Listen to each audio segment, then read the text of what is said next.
जब से American and Israelis ने ईरान के अगेंस्ट वॉर छेड़ा है 18 दिन हो चुके हैं। एस्केलेशन पर एस्केलेशन, रोज के रोज एस्केलेशन हो रही है इतनी। पर अब एक बहुत ही पिवटल पॉइंट पे आ चुका है वॉर। अगर नेक्स्ट वेव ऑफ एस्केलेशन आता है तो ये दुनिया के लिए कैटास्ट्रोफिक होगा। वर्ल्ड इकोनॉमी एकदम से कोलैप्स कर जाएगी। उसके बारे में बात करेंगे, बट जो मेक और ब्रेक है इस वॉर में वो है स्ट्रेट ऑफ हॉर्मूज। क्या ईरान जीतेगा या हारेगा? अगर स्ट्रेट ऑफ हॉर्मूज बंद रहता है देन ईरान इज विनिंग। अगर America forcibly straight of Hormuz को ओपन करा देता है इसका मतलब ईरान हार चुका है। इजराइल और यूएस के जो एक्शंस रहे हैं उसने इन दोनों को आइसोलेट कर दिया है।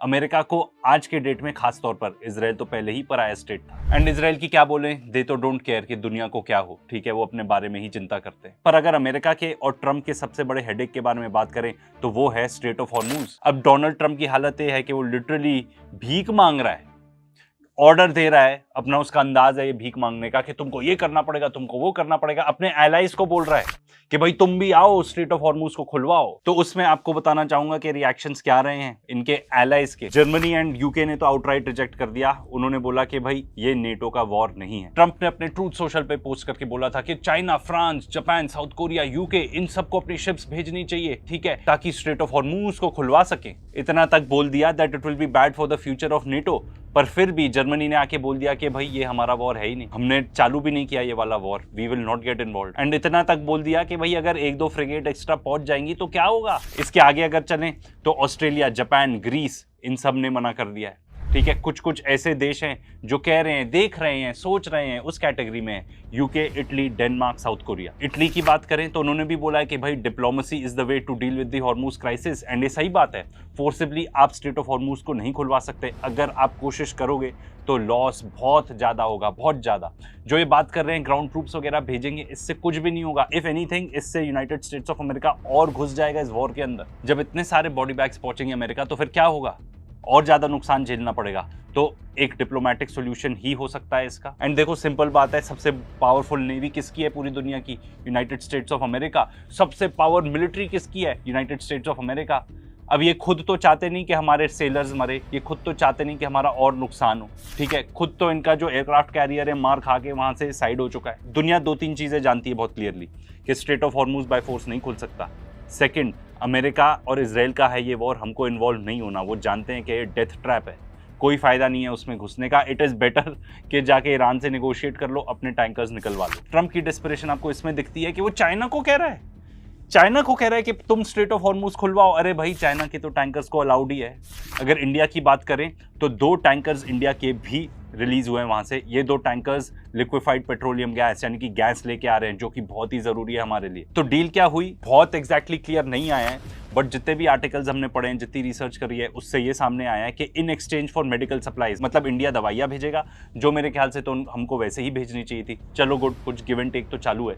इन एक्सचेंज 2 टैंकर्स रिलीज हुए हैं। साथ में ये भी बात हो रही थी कि इंडिया ने 3 टैंकर जो ईरान के सीज किए हुए थे, आई गेस अमेरिका के कहने पर किए थे, वो भी रिलीज होंगे, बट उसकी कोई कॉन्फर्मेशन नहीं है। इंडिया तो कह रहा है कि नहीं, वो टैंकर्स अभी भी रिलीज नहीं हुए हैं। जहां तक इंडिया और ईरान के रिलेशनशिप की बात है तो मुझे नहीं लगता कि अच्छे रिलेशनशिप है, बिल्कुल भी नहीं। ये केवल ट्रांजैक्शन चल रहा है, ट्रांजैक्शनल रिलेशनशिप है, बट चलो कम से कम ये तो है। बट मेरा तो क्लियरली मानना है कि हमें ईरान के साथ अच्छे रिलेशनशिप रखने हैं, वो हमारे लिए फायदेमंद है इन ऑल एस्पेक्ट्स। ये भी कि हमारे पड़ोसी का पड़ोसी है, उस पर्सपेक्टिव से भी हम एक ही रीजन में रहते हैं, तो एक दूसरे की सिक्योरिटी सॉर्ट ऑफ इंटरट्वाइंड है। एंड दूसरा, जितने भी इजराइल भक्त, अमेरिकन भक्त तो कम है आजकल, बट इजराइल भक्त तो इतने ज्यादा हैं, ठीक है। हमारे यहाँ पे इजराइल ने हमको क्या दिया? आज के डेट में हमारे यहाँ पे गैस की किल्लत हो रही है, फ्यूल की किल्लत हो रही है, तो हमें किसके पास जाना पड़ रहा है? ईरान के पास। अभी तो देखना और प्रॉब्लम आएगी, क्योंकि यहाँ से कितना ज्यादा फर्टिलाइजर निकलता है, पूरी दुनिया को प्रॉब्लम आएगी। पूरी दुनिया को किसके पास जाना पड़ेगा? ईरान के पास। और आप ईरान को कुछ ऐसा बोल भी नहीं पाओगे कि तुमने क्या बेवकूफ़ी कर दी, क्योंकि बेवकूफ़ी करी है अमेरिकन ने। देखो ये बात मैं बहुत क्लियरली भी कह चुका हूँ, हर एक्सपर्ट का, हर किसी भी समझदार इंसान का ये ओपिनियन होगा कि हमको वॉर में इन्वॉल्व नहीं होना है।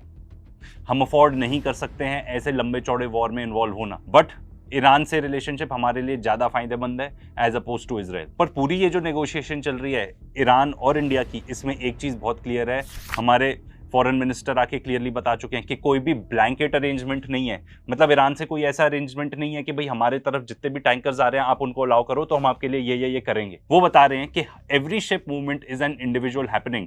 मतलब एक एक जो शिप निकलवानी पड़ेगी वहां से डायरेक्ट हमारे फॉरेन मिनिस्टर्स को बात करनी पड़ेगी, इंडिया के फॉरेन मिनिस्टर को ईरान के फॉरेन मिनिस्टर के साथ जो भी गिव एंड टेक होगा वो फाइनलाइज करना पड़ेगा, प्योरली ट्रांजैक्शनल। एंड जहां पे पाकिस्तान की बात करें तो उनको तो थैंक यू भी बोला है अब्बास अराची ने, जो कि ईरान के फॉरेन मिनिस्टर हैं, उनको उर्दू में मैसेज लिख के बोला है कि भाई सॉलिडारिटी एंड सपोर्ट के लिए थैंक यू, एंड पाकिस्तान के भी टैंकर्स को वहां से अलाउ किया है मूवमेंट के लिए। अब एग्जैक्टली बिहाइंड द सीन्स क्या डील चल रही है ये नहीं पता, बट देखो पाकिस्तान और सऊदी का डिफेंस डील है आपस में, ठीक है। पाकिस्तान के प्राइम मिनिस्टर, उनके फील्ड मार्शल, वो भी जाके सऊदी अरेबिया में मीटिंग कर चुके हैं, आई गेस आगे जाके और मीटिंग करेंगे। सऊदी हो सकता है उनके ऊपर प्रेशर डाल रहा हो, बट आई डाउट, क्योंकि सऊदी अरेबिया ने खुद ही नहीं डिक्लेयर किया है वॉर अगेंस्ट ईरान, एंड वो करेंगे भी नहीं। जब वो देख रहे हैं कि जिस तरीके से यूनाइटेड स्टेट्स के बेसिस को उड़ा दिया ईरान ने, ईरान से कोई पंगा नहीं लेना चाहता आज के डेट में, कोई भी नहीं। एंड जहां तक पाकिस्तान की बात है तो उनके पास already they are hands full, already बहुत ज्यादा प्रॉब्लम है, वॉर चल रहा है अफगानिस्तान के अगेंस्ट। एंड रिपोर्ट्स ये भी आई है, जिसको पाकिस्तान डिनाई करता है, कि स्ट्राइक्स हुई हैं काबुल में जिसमें 400 लोग मारे गए हैं, एंड ये एक हॉस्पिटल के ऊपर, एक मेडिकल फैसिलिटी के ऊपर स्ट्राइक हुई है। असलियत क्या है हमें नहीं पता।